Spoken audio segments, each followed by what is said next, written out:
Namaste and welcome to my channel. Today we'll go over everything you need to know to import your dream car from Japan to the United States. Before we start, I give you a moment to like and subscribe. Also, if you only have one question about the process, I will leave timestamps in the description below so you can skip ahead. Also, I'm so sorry that I'm squinting. It's really hot and the sun is right in my face. But we're gonna do this.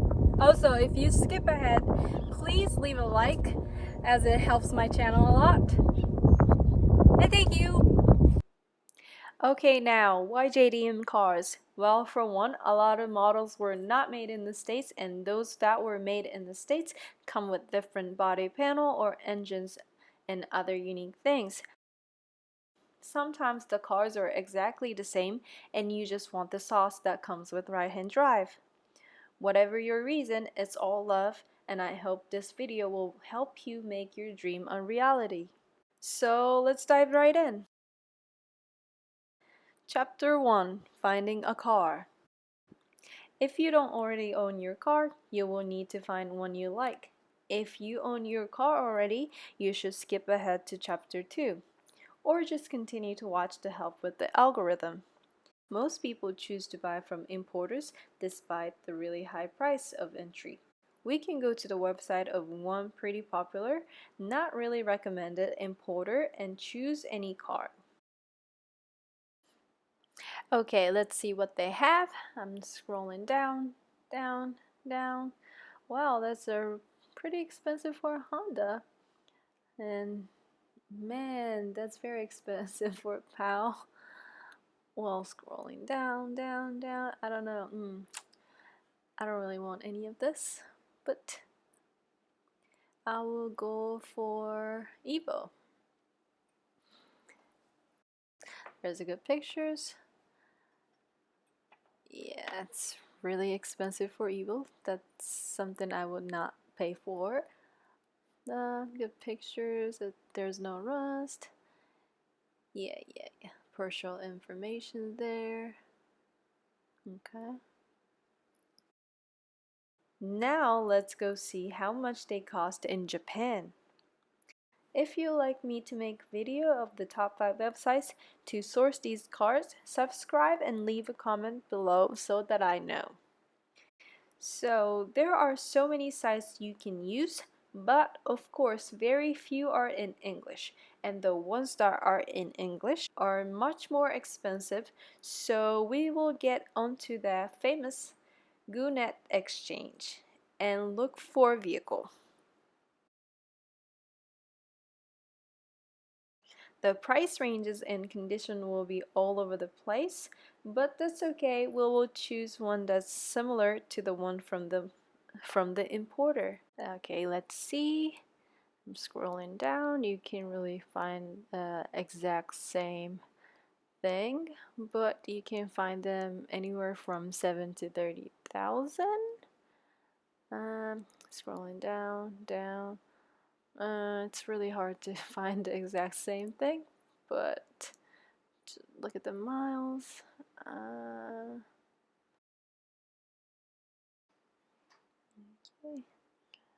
Okay, it's an I'm just gonna go for most expensive one. It's an Evo 2. Well, whatever. Interior looks clean, pretty nice. Way cheaper than the importer. Okay, there's a really cool feature that Goonet does. It calculates the shipping costs for you. Here, let's select United States. There it is, yep. And destination port to Long Beach, California. And let's do pre-inspection. It adds about $1,000, so that is not a bad price at all. So now we have access to a few things. I will not trust most of the paperwork as far as vehicle history from most of the importers, as they will say and do anything to sell a car sight unseen. Okay, we found our Evos. That's Evo 3 and this is Evo 2. They're not exactly the same, but they are close enough. And if you find your dream car, and you can do your search on GoNet and see similar cars, and yeah. Alright, let's bring out the calculator and add 57,000. That's how much top rank charges, and subtract the GoNet price, which is $35,000. That includes shipping as well, so that's really crazy. Well, which brings out to 22,000. That's how much you saved choosing different website. And with that money, I am going to book a flight to Japan from Phoenix to Tokyo for about a week, and I am going to fly out in 2 months. So yeah, for a week. Search. You probably like Japanese culture and partying, so I am going to pick one in Roppongi location, and that's Appa Hotel. That is a good hotel, so I've stayed there, and I am going to pick one. Pick your room, blah blah blah. Yeah, I'm gonna go with this one. So, round trip to Tokyo and a week of hotel room cost about $1,300. Crazy, right? That's pretty cheap. And I am going to subtract that $1,300. And I am also gonna take out the food for about $1,000, and transportation another $1,000. This is really high price, but I am just doing it to make point. Anyway, now we have found 3 to 5 cars you want. You have the locations and have purchased your flight to Japan to check them out. Now let's see if the vehicle you want checks all the boxes for import into the United States. Chapter 2, Vehicle EPA CBP Requirements. So there are a lot of papers that you will need on the US side to make this thing happen. However, for a start, I will download a print EPA form 3521 and read it carefully. It outlines what is required of both you and the vehicle for importing.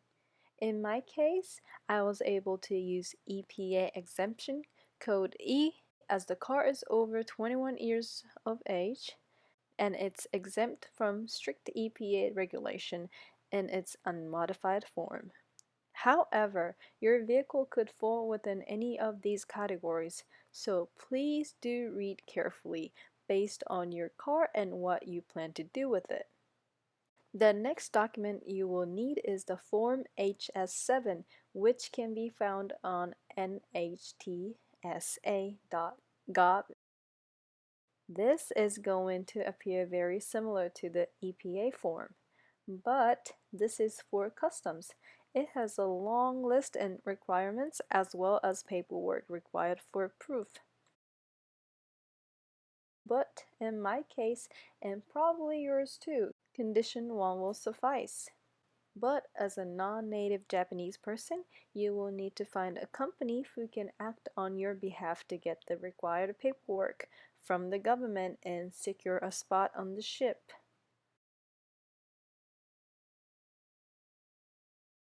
Couple days later,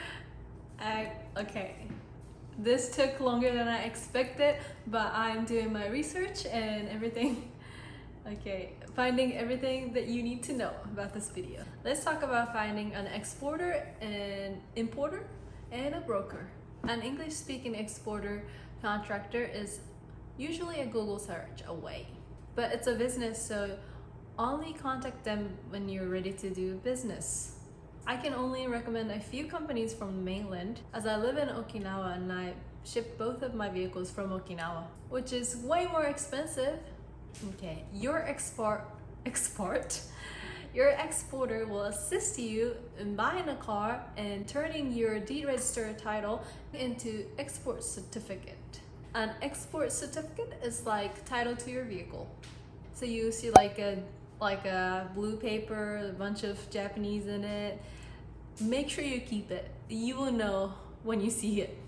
So this is absolutely required to register your car in the US. Now you found your exporter, next you're gonna find your broker. Your broker is gonna be someone in the United States. Their job is to take the paperwork from the exporter and make sure the customs get everything. They're also expert at importing. Good brokers will keep you informed through the process.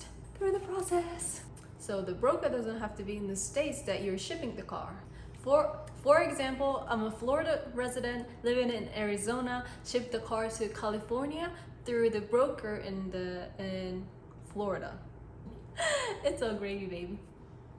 Make sure you do your research because the broker will make this process very easy or very painful. My first broker made this very, very painful. So I will highly advise against John S.